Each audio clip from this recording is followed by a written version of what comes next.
Hello everyone, welcome back. This week we're going to continue our conversation about our treasure chest by focusing all of our efforts on the creation of a background.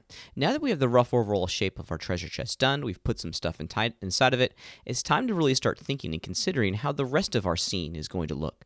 I'm a big believer that us in the 3D industry are really not in the business of making 3D, we're in the business of 2D. At the end of the day, our audience is never going to see this wonderful little sculpture that we made here inside of Modo. The only thing that they're truly going to interact with, and the only representation of this sculpture is going to be the render itself. So we need to think about the total image that we're going to create. So we're going to focus our energy this week on making a cool little environment for our little treasure chest. Let's jump in and go ahead and get started. Now, the first thing that we want to do is travel over into our shader tree and initially select the render item. So the purple sphere, the one that says render next to it. And we need to start looking at the frame width and our frame height. I think a good understanding of the scene that we're going to create begins with an analysis of the composition of the frame itself.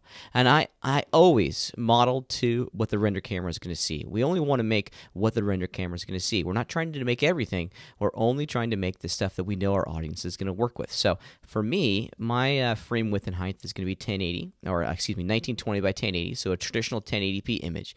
And let's start looking at precisely what the rendering engine is going to look like. I want to change my viewport to look through my render camera. Here we go. So this is the initial composition itself. So we're looking through the lens of our camera right now, and now we got to start picking and choosing and figuring out where we want to place our little treasure chest inside the environment. And there's a couple different things that we need to look at. Specifically, we want to make sure that the composition is naturally drawing the eye of our audience to the focal point of the scene. So you have to figure out, well, what specifically do I want my audience to look at? Do I want them to look at the star? Do I want them to look at the top of the treasure chest itself? Do I want them to look at the treasure? Or am I just trying to generally attract their interest and their eye to all of this stuff over here? Okay, so you have some decisions that you need to make before we go too much further. The framing of all of this is also really important, and let me show you what I'm talking about. When we're figuring out the framing for our compositions, we want to generally try to divide the render area, or excuse me, the frame into thirds. You know, that good old golden mean, right? The eye is naturally drawn towards these sectors inside of our frame. So we have a third up here. Of course, we're going to have a middle third down in this area, and then of course a bottom third here, right? These are great places to put our elements to naturally attract our audience, and of course we can do it both vertically and horizontally within the frame. We want to make sure that we're producing a healthy sense of positive and negative space within inside the frame itself, and dividing our image into thirds is a great place for us to naturally do that. Okay, for example, I definitely want to have my audience drawn and attracted towards the overall treasure chest. So I'm trying to have the location of the treasure chest inside the frame really beyond the this right-hand quadrant. A third of the image over here is going to be negative space. The eye is always going to be attracted to areas of contrast. So we're going to have an empty space right next to a positive space, and that's where our audience is going to look. They're initially going to look at the intersection of those two sectors right in here, which is precisely what I'm after. In addition, I'm also trying to place my treasure chest, or the gold of my treasure chest, inside that bottom third. So down here at the bottom, okay? That will give us, a much more pleasing balance, I guess that's the way to say it, inside the frame itself. Far too often people do this, right? They'll put it right smack dab in the middle and go, hey, look at me. But that really doesn't naturally draw the eye, and it doesn't make the most compelling composition within the frame. If you want to have your treasure chest nice and big, just offset it. Have some negative space next to a positive space, and our audience is always going to end up looking where we want them to look. Okay, let's continue on, because before we can really start figuring out the framing of all this, we also want to start looking at precisely the type of camera lens that we're going to put on a render camera. And one of the cool things about working inside of Modo is that the cameras that we work with are all based off of physical cameras that we're used to seeing out there in the real world. So I'm still inside the shader tree, and believe it or not, our render camera is tucked away right underneath the render item, right there. There it is. And under the focal length, we're going to make some adjustments. The focal length is going to determine how much of our scene the render camera is going to render out. So if you're think of it like a wide angle lens or a zoom lens, at the lower the focal length, the more of our environment the audience is going to see. Higher focal lengths are creating the illusion of a telephoto lens, so a really crazy zoom lens. I want my audience to see a pretty good amount of our scene. So let's just try 24 meters, excuse me, 24 millimeters. There's a typo. Yeah, and what this will allow us to do is infuse a little bit more perspective. The higher the focal lengths, the less perspective we're going to have inside of our frame, and it's also going to give us the illusion of a much larger background, which is going to just serve my render quite nicely, and I'm pretty happy with that as well. Now, what I'm specifically looking at is how all of these lines are being generated within the frame itself. I'm looking at the diagonal lines inside the frame. One of the things, in addition to being able to lay out our composition into these areas, these sectors, these thirds, we also want to have diagonal vectors, diagonal lines within the frame to enhance the depth of our image. It's very, very easy to create an image that's two-dimensional, right? The moment that we have a render camera like this and look on at our treasure chest almost orthographically, we're flattening the image. We don't have an inherent foreground, middle ground, and background. By rotating our render camera around a little bit and producing some of these really awesome angles within the local orientation of our treasure chest in relationship to the local orientation of our camera, we're adding depth. We're making a very noticeable foreground, middle ground, and background. The foreground being these over here, the middle ground being these guys, and then will eventually be a big rock and maybe the ocean way off in the background. This is just good composition and good rendering, one that I absolutely suggest that you can explore and look at. Now that we've set our camera focal length and we're starting to explore composition, it's probably a good time to start laying down some geometry for our background itself. Now, for me, my concept of this original piece is that we're going to have this treasure chest sitting on the beach, and then way off in the distance, maybe we'll see some of the ocean and a lovely rock formation in the background. So now's a good time to start doing that. Let's do this, though. We're going to have some fun. I'm going to jump over here into my paint environment. And I'm going to throw down a multi-resolution mesh for my environment so that we can sculpt on it. It's going to be pretty neat. So let's just add a new item in here, a new mesh item, and let's put some polygons in here. I'm just going to initially start off with the cube tool, and I'm just going to experiment and explore here.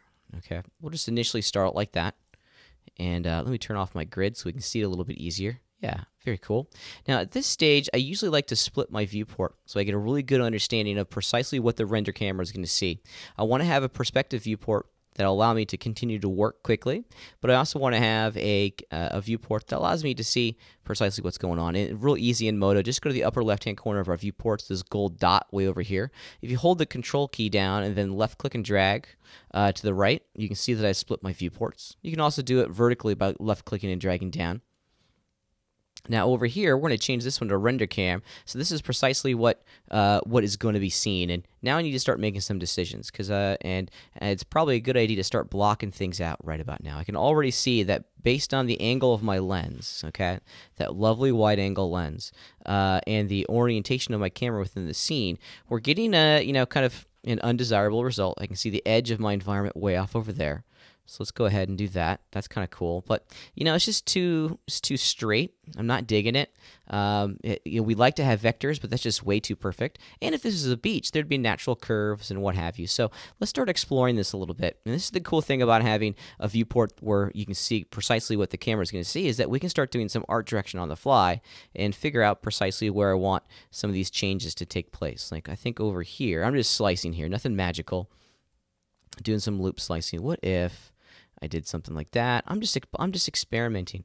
Experiment, explore. You never know what's going to happen. I'll just do some more loop slicing here. That's the cool thing about working inside of Modo. And I apologize, I hit the wrong button. There we go. I hit Shift-C instead of Alt-C. This is the cool thing about working inside of Modo, is that we can very quickly begin to explore precisely what was going to be created inside the render itself. Yeah, I'm already liking that. We're just breaking up that line a little bit. I'm going to grab that one too. Bring them all forward. Let's see, I think that's a little too extreme. Yeah, but now it's beginning to look as though the little beach that we're on is curving around and it's banking. It's subtle, but it's there. What if I went in, did another loop slice in here, but this time I took these edges, and what if we just push them out a little bit? What would happen? Yeah, that's kind of interesting. Just an interesting shape. I don't think I like the angle of it, but, explore, process. This is not something, don't just follow exactly what I'm doing. Make your own beach. Have fun with it. Yeah, maybe something like that. Just a more subtle curve in there. Cool. Now, I'm also not liking the idea that everything is on one plane along the y-axis. If this was a natural environment, there'd be bumps and stuff in there, and that's something I absolutely want to start to enjoy. I've changing my composition here a little bit, and I'm already liking that. It's a much better result in my imagination. I'm also trying to find a place for the horizon line. The great thing about working in the Paint tab or just having that gradient in the background, you get a nice kind of idea of where the horizon line is. So maybe something right around there. I want the horizon line to be right at one of those third sectors, right around in here somewhere. Yeah, that's pretty cool. Now, one of the other things that maybe might be fun to add is a little bit more detail on this side of the treasure chest. Let's see. Something like that. There we go. What would happen if I just took that vert, moved it back some? Get another angle. A little too far. Let's do it one more time. Do a little slice in here.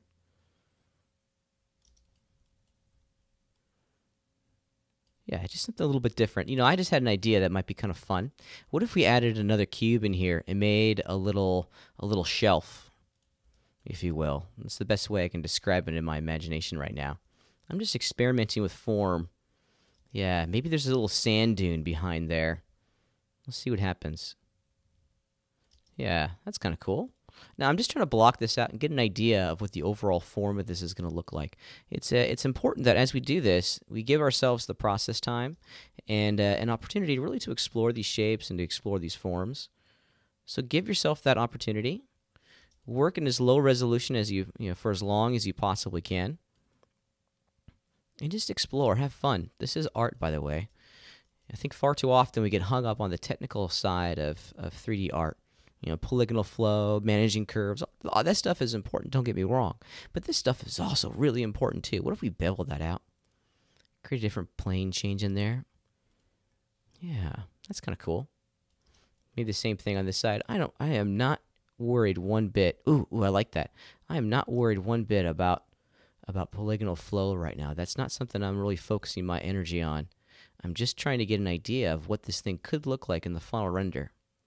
Yeah, that's interesting. Okay, I think let's keep cruising with that. Now, the other bit that I want to do, I absolutely want to make sure I go in and make that plane there a subdivision surface, specifically a Catmull-Clark subdivision surface. I think the multi-resolution sculpting engine is really going to play us well here. So let me do this. I know I have this little sand dune thing in the background. I'm just going to hit Command X to cut that onto a new mesh item. So here's a new mesh. We'll hit Command V to paste it in. Then I'll go back to my original. Let's just name this one ground. There we go. And let's transform this into a multi-resolution mesh. Okay. Now looking at this, I can see that I have some issues in here. I have some very big polygons next to some very small polygons. The sculpting engine works a whole lot more efficiently inside of most sculpting apps if there's a uniform distribution of polygons across the entire surface that we're trying to sculpt. So I think what I'm going to do is just go in here and just with loop slice, just get this kind of sliced up a little bit. Yeah, there we go. And let's just put the count to 2 over there. Yeah, that's better. It's not perfect, but that's okay. It doesn't have to be perfect. Some of these in here I can move around just to get a little bit more uniform. Let's just see what we get. Yeah, I probably went too far on that last one, but that's a good start. Because, we want to make sure that we have nice square polygons as much as we can across the entire surface. I'm going to do one more slice down here. Yeah, that way these 3 polygons are pretty much the same. These won't be that bad. We'll have to manage it on the fly because they're a little bit bigger than their counterparts down here. Let's just see what happens if we were to slice it up.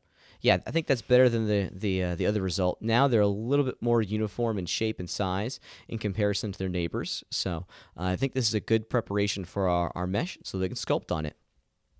Now, the first thing that we need to do is make sure that we're in item mode and go over into our sculpting tools. And then way down here at the bottom, we're going to enable this as a multi-resolution mesh. You'll get a little popover saying, hey, do you want this in order to do multi-resolution sculpting, you need to be Catmull-Clark. Do you want to convert? Yes, I do, because I want to make it all to be able to sculpt it. So here's what we're going to do. We have the max level and the current level. This is going to determine how many subdivision levels are applied onto your geometry. I'm going to initially place this up at 4.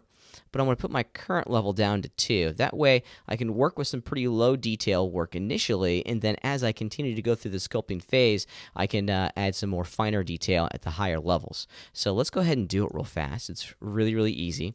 Now, I initially want to mask out the area right around right around my treasure chest, and we can do that quite easily. So we're going to go over here. These are all our masking tools, and I'm just going to grab the paint tool, right-click and drag inside the OpenGL viewport to set the size of your brush. And I'm just going to paint out a mask right around in there, and that's probably pretty good. If you hold down the Control key, you can subtract areas from the mask. I think it was a little too big, I think, and I just don't want to have the area immediately surrounding my treasure chest bump up or bump down. I want to have that stay as is. Awesome. So I drop the tool, and now what we can do is we can start pushing our environment around, and this is going to be a tremendous amount of fun. There we go. See, if you left click and drag with the mouse, you can start pushing this around. Now my strength down here is just way too big. Use this HUD as much as you can. It's really going to help down here at the bottom. Okay, the offset is going to be the strength of the tool, and then the step percentage is how often the shape of your brush is pressed down inside the environment. Now my strength is just way too high, and my size of my brush is pretty big as well. And let's just start sculpting in here and creating some interesting shapes and forms. Yeah, now we're just trying to break up the environment a little bit, get some peaks and valleys. If this was actually, a beach, there'd be certain areas that were eroded away. Yeah, that's kind of neat. Now I'm just trying to do this organically. The push tool is a great one to work with, but it's definitely not the only tool. The tangent pinch is also one of my favorite. I've made some hills here in the background, and I can use tangent pinch to start pulling the surfaces to the peaks. If you look very carefully here, and I'll do a really extreme example, just so it's pulling it, right? It's pulling all the information to the top of the curve. It can create some nice kind of chiseled lines and effects, which is kind of neat. Yeah, and look at the other environment here. Don't pay real close attention to the horizon line that you're creating on the beach itself. That's why I'm keeping mine up here. I'm just kind of always looking over there in the corner. What exactly is this tool doing? And some big offsets, some small offsets go a long way. Of course, you don't always have to push up. You can also push down. If you hold the Control key, it's going to do the opposite of the effect. So instead of pushing up, I'll hold down the Control key and I'll push down, make some holes. Yeah, there we go. And, the cool thing about those masking tools is that those polygons or those verts in there really aren't going to get that level of pushing, which is kind of nice. It's just going to turn off turn off the influence of that tool in that area. It's all based on vertex maps and weights. So these lighter areas are going to be pushed at a much finer level and at a much smaller level than the areas right underneath the treasure chest, which is by design. Let me just push this up a little bit. Yeah. So generally speaking, this is looking pretty cool. Okay, now we're going to go up a level. We're working on multi-resolution level 2. Let's go up to 3, and you can see that some of the details have been smoothed out because now we've added a new subdivision level into our geometry. So we can go in and start adding more detail if we like, and this is where all these sculpting brushes down here really come into play because you can add some really neat effects pretty quickly with this stuff. Because now I can, way too big. Let me go back in time. Really put my offset value down a little bit. Yeah, I think my brush is too big too. Let me go back in time, make my brush smaller. Just want some higher frequency noise in here. Yeah, I might not be at the right subdivision level yet, but this is starting to look pretty good. Actually, I'm starting to see the small little undulations that I'm after, and that's exactly what I want. And I'm doing, you can even do it over here if you'd like, inside this environment. Oops, I accidentally changed the camera. That's the cool thing about the Modo environment is you can sculpt everywhere, and I really like that. I really appreciate being able to go in and very quickly just adding some detail in here. There's a whole bunch of presets that I'm going to let you guys explore. There's some winners in here. I've used the cellular pattern quite a lot. It's kind of neat, especially on the lower subdivision levels inside of your sculpting environment. You can actually create some really neat effects in here. We don't need a whole series of really fancy brushes to create something compelling. Let's go up one more level. Up to level 4, and FYI, you can click on these buttons too, which is pretty neat. And down here at the bottom, yeah, believe it or not, some of these, like the lip presets, are really cool for creating like the illusion of sand or scratches. These are the skin ones themselves. If you think about it, sand and skin have very similar surface characteristics. They're incredibly porous. So let's just see what happens here. Now my offset value, I want to put very, very small. I don't want this to move a whole lot. Yeah, even that's a little too much. Let me go back in time. There we go. Just a little bit of texture in there. That's all I'm after. At this point, I think I want to have the area right underneath my treasure chest adopt some of these textures that I'm placing in. So I'm going to clear my mask. So right there, clear mask, boom. And now, with that same brush, I'm just going to give a little bit of texture underneath. And don't go too crazy. We want the environment to look as though it's kind of enveloping our treasure chest, but don't go too crazy with it. I can already see that perhaps I've gone a little too far. So I'm just going to hold in the control key and push down in those areas. And I'm going to deselect my preset down here. And let's just go into the move brush. I want to move some of these up and down. Like that corner, I want to have it move up. I wanted to make it look like the environment, like this chest has been sunken into this environment just a little bit. So having certain things, certain parts of your environment, overlapping your chest is a good idea. Don't go too crazy with it, right? We're just trying to create the illusion that the treasure chest is in there. Ultimately, our audience isn't going to be looking down here, so we don't need to spend a whole lot of time in that area. But this is a good start. This is a very good start. I'm going to drop the tool, and let's go back over into our model environment and see what we have. And things are starting to look pretty cool. In addition, let's just check out our render, see what we get. Now, some of the high-resolution detail isn't coming to the surface yet because we really haven't set the lighting, but we should be able, at this point, get a good understanding of ultimately what our scene is going to look like. I need to make a lot of tweaks. I went a little too crazy with pushing my treasure chest up here. I can very easily see that now, but look at the difference it made by pushing up some of the environment around my treasure chest. It's no longer just a straight line. It doesn't look like my treasure chest is sitting on top of a flat surface. We have some shapes, some profile changes along that front edge that make it look like the treasure chest is in the sand, which is precisely what I was after. Okay, so let's go ahead and start talking about some of the other next steps. Now that we have a good understanding of the beach, let's start talking about what's behind the beach, right? Because I want to have a rock formation and some water out there too. Let's go back over into our modeling environment. And at this point, you know what I'm going to do? Just to make life a little bit easier, I'm going to lock my camera because I have a habit of just always exploring my OpenGL environment. But now's the time when I really need to lock things down and commit to the focal point of my environment.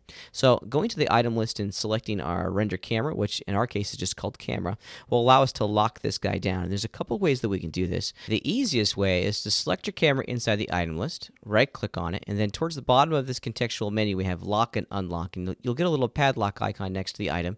And now, as you see, as I try to orbit around, I can't physically move the camera. So I'm going to preserve the composition going forward. Let's go back over here into my perspective viewport because now I need to start blocking in what we're going to see in the background, okay? And I know that I want to have maybe an ocean back over here, so we'll need some geometry for that. We're going to use the details of our shader environment to create the illusion of our ocean, but it needs to be geometry. So let's create a new mesh item.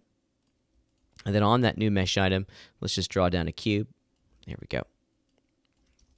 If we look back at our render, yeah, now we're starting to see the illusion of that cube. Here's what I'm going to do, and this is just purely as a placeholder, so I understand exactly the visual role of that ocean inside of our scene. Let's find the one that's responsible for our ocean, and there it is right there. Let's name this one Ocean.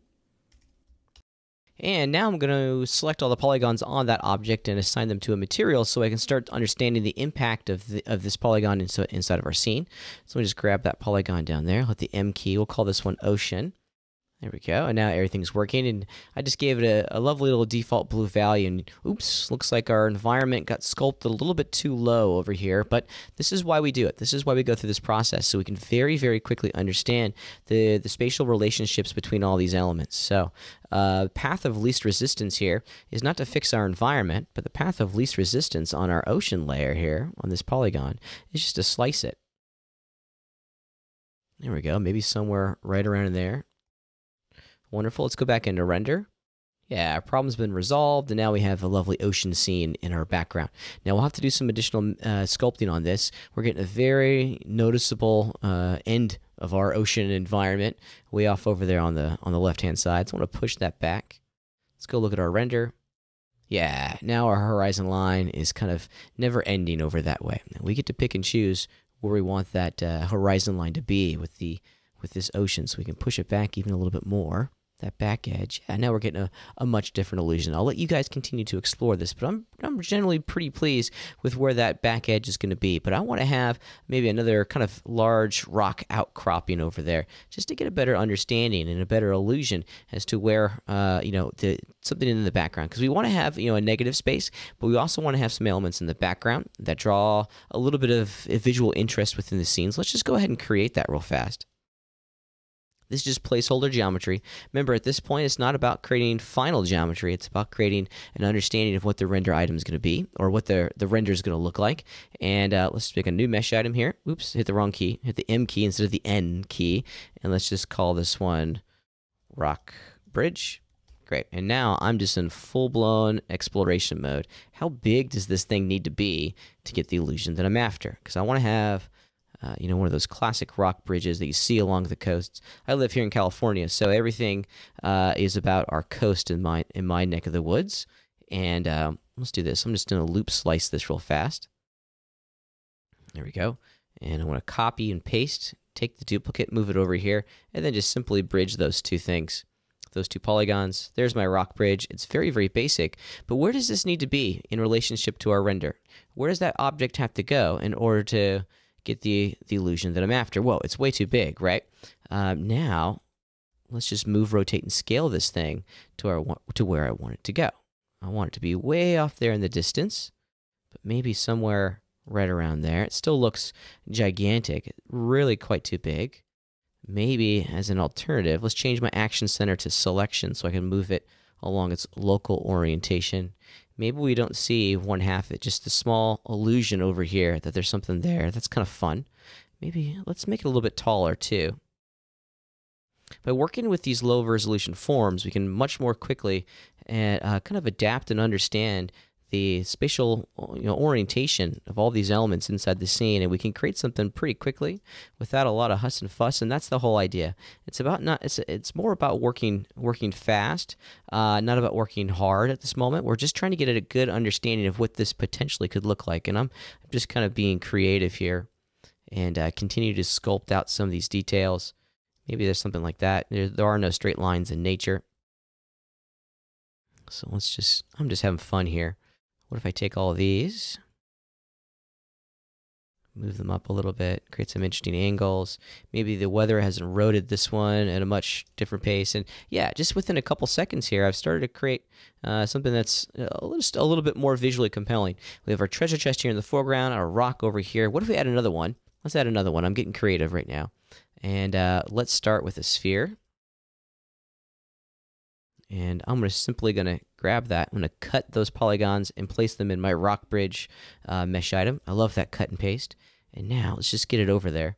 This is going to be like a small boulder in the front. How big is that boulder going to be? Well, I only really want to see half of it, so let's just do that. There we go. Cool. And now let's just sculpt and deform this a little bit to roughly get the proportions that I'm after. I'm going to copy paste, move the duplicate, and shrink this one down. Now it's got a little friend that's going to hang out with. Yeah, and I might even go back in with my sculpting brushes and make that a little bit more angular. But now I'm starting to kind of get a little bit more understanding of the visual impact of these new detail pieces inside the render. I don't want to detract from the focal point, which is very obviously going to be the treasure chest. But these small little details in the background go a long, long way for us to help understand, the importance that the treasure chest has inside the final frame itself.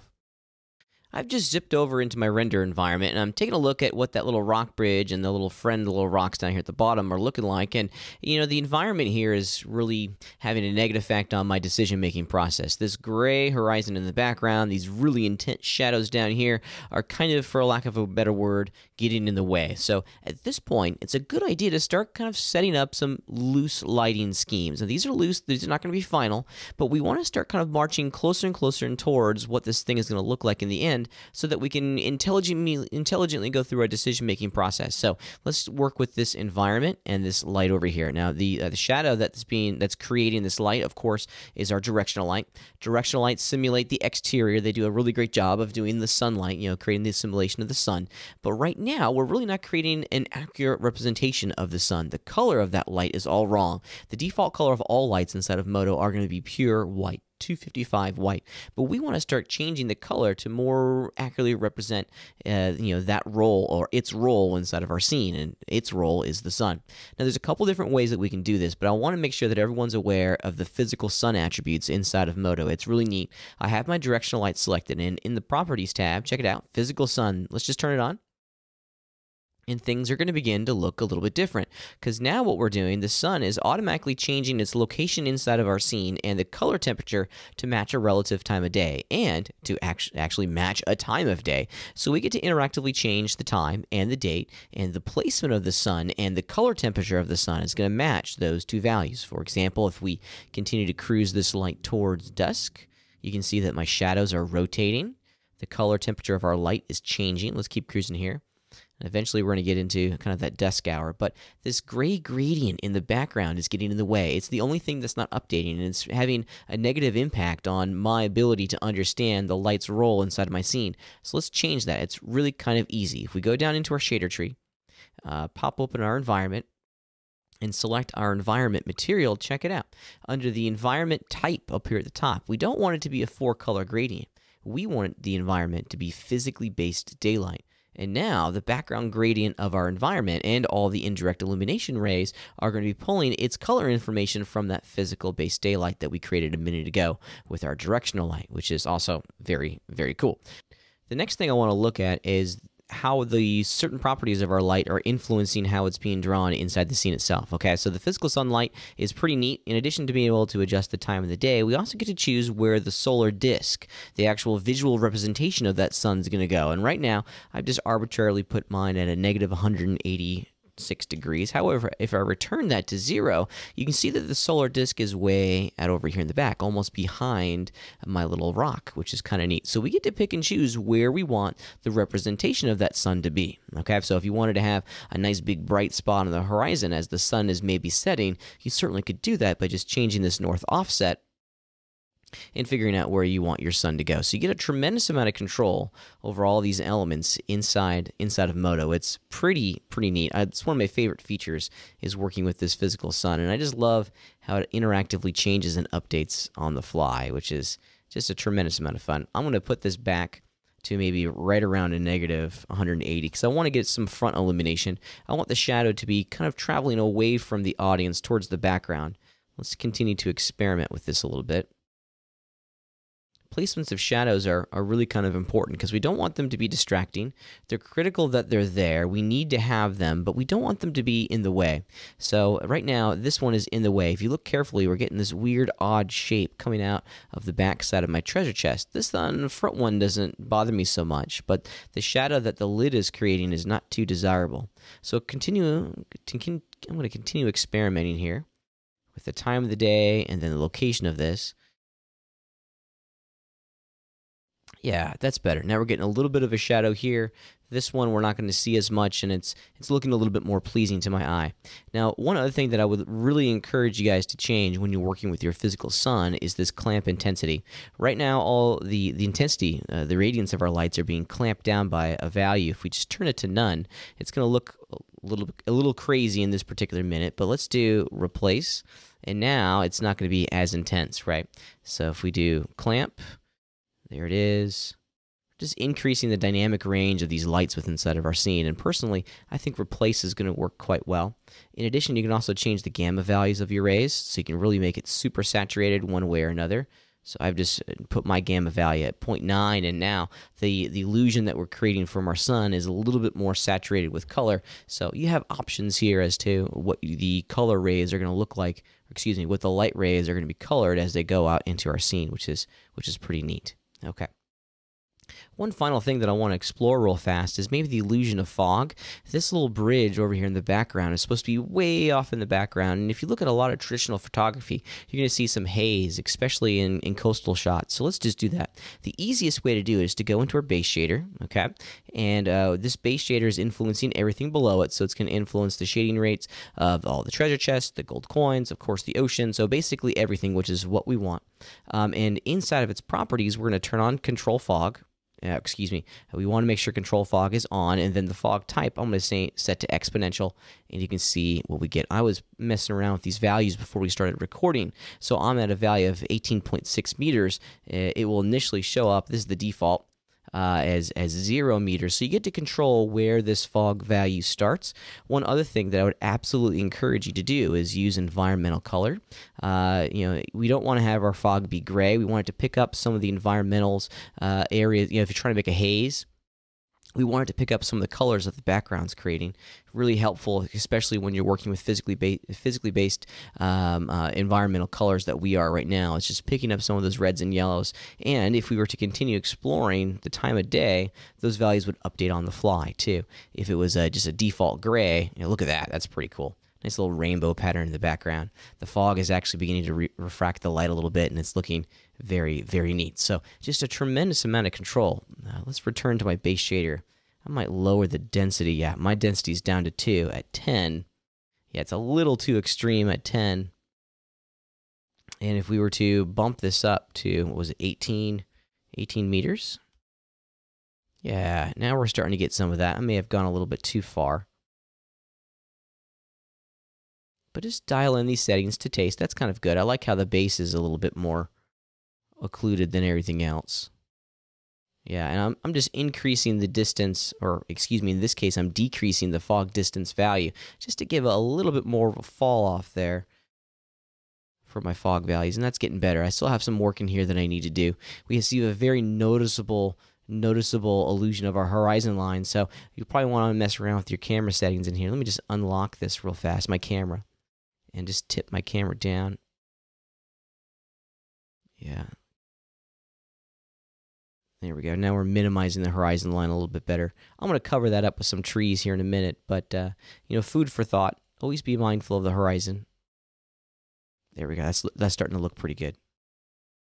The final thing we want to look at is the placement of rocks and trees inside of our environment. Now, there's a couple things that I like to do at this stage. I'd like to just block out all the placement of the rocks and the trees, because we don't want to commit a whole lot of production time, generating something that just isn't going to be seen in the final render itself. Now, for me, I think it'd be cool to have some trees going over here in the background in this corner of the frame.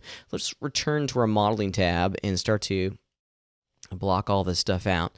The size, scale, and proportion of those trees is relatively important, and I think initially I'm just going to use a groovy little cylinder here to define the trunk of my tree. I know. Amazing, right? This is photorealistic tree, but that's okay. It's not supposed to be photorealistic at this point. It's just supposed to be a stand-in, a placeholder. How big is the tree? Where's the tree going to go? What's the angle of the tree? All questions that we get to ask as we go through this process. I'm going to change my action center to selection here real fast, and I'm just kind of freestyling this. Let's make my trunk a whole lot skinnier. Make it, oops, there we go. Now this tree also needs to be on my ground. So with that said, how big is the tree? Where's this tree going to go? Is it going to get in the way of the focal point of our render? These are all questions that we need and should ask. I want a couple of these things. So I'm going to copy paste, and this one I'm just simply going to rotate and then move into position. One more time, copy paste, rotate. This one maybe a little bit more vertical. We'll put it behind the others just to get a little bit more depth. Shoot, let's have it rotate in the opposite direction. Cool. Same with this one. Let's just kind of mess around. I'm just experimenting here on maybe some of these trunk sizes. What if we change the composition a little bit? What's that going to look like? Now, specifically, I want to see how the trunks of the trees and how the tops of my trees, which are this portion, obviously, are going to be interacting with the top of my treasure chest. I don't want to have an odd angle coming out. So with that said, maybe we change the composition ever so slightly. Since we're working at a relatively low polygonal stage right now, we can make these creative choices without having to worry about a 10 million polygon scene. I'm just trying to do a little freestyle here. What's it look like? Let's explore it. What if we change the render camera to something like this? With everything that we've gone on, let's make a wholesale change here. Luckily it's pretty easy because we can just grab basically, everything right here. All those items, we'll leave all this stuff alone. And we'll start moving them. Now my point cloud's getting messed up, and I didn't mean to grab my replicator, which is why we were getting that double transform on our box. But now, yeah, that's starting to look a little bit better. So we have our clump of trees over here on the right, our treasure chest still in that relative, third mark over there. But now the composition is not as awkward. It's not as these trees aren't having a negative impact of the profile clarity of the shape that we've created here in the center, which is pretty cool. These are the great things about blocking out our shapes and working in as few polygons as we can. I think far too often people just jump in, they try to blast their entire environment and scene with as many polygons as they can, and I think that's a big hindrance to the creative process. We want to be able to explore. We don't necessarily know what the entire result is going to be until we jump in and see what it looks like. And I'm sorry, I'm being an artist in this moment, and I'm already looking at new forms for my rock bridge over here. Now that we see a little bit more of its shape inside the render, I'm just tweaking it, having fun, getting rid of all those straight lines. And generally, I'm pretty pleased with the direction we're going in. Now, so a really great source for trees, we don't want to model trees, or I don't want to model trees. I'm always looking for something like that already preset and pre-made. As an illustration, let me just show you something here real fast. Oh, in my web browser. Here we go. You can see that the Xfrog guys have some wonderful free trees that I would encourage you guys to go download. I can't distribute them. I like the Xfrog products. They're fantastic trees, but this is a great resource. In the sample section, there's some free trees in here that will make perfect additions to your scene specifically. All of these guys in here, they're great ones.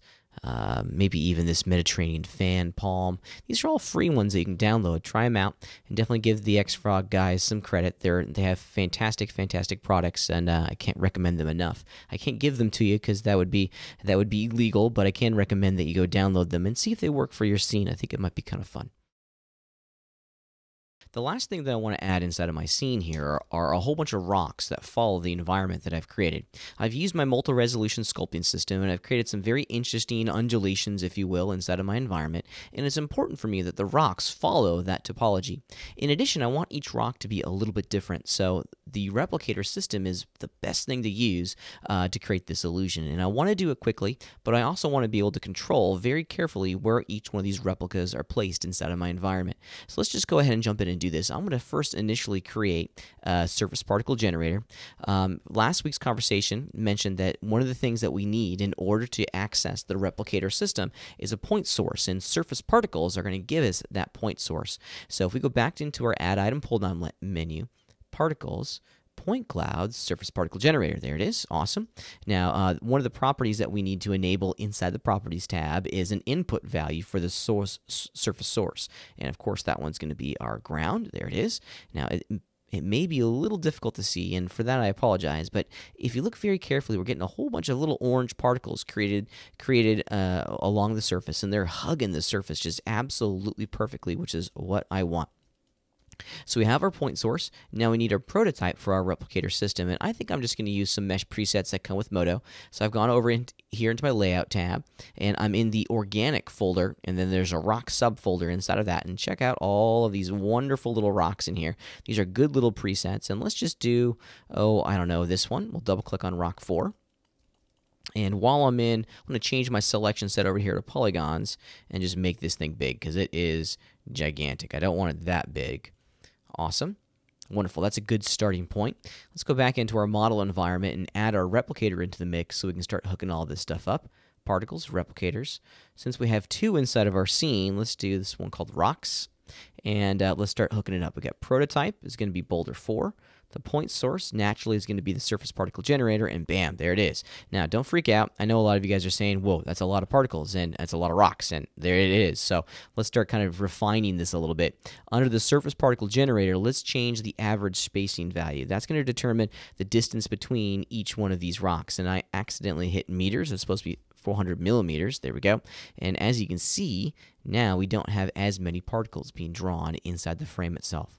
Now, we also want to be able to control the placement of these particles inside of our environment. And there's a really cool trick that will allow us to do this, because I really don't want to have any particles or any rocks being generated and created on the inside of my treasure chest. So let's go ahead and begin to modulate where all these surface particles are being created. And we can do that with a vertex map.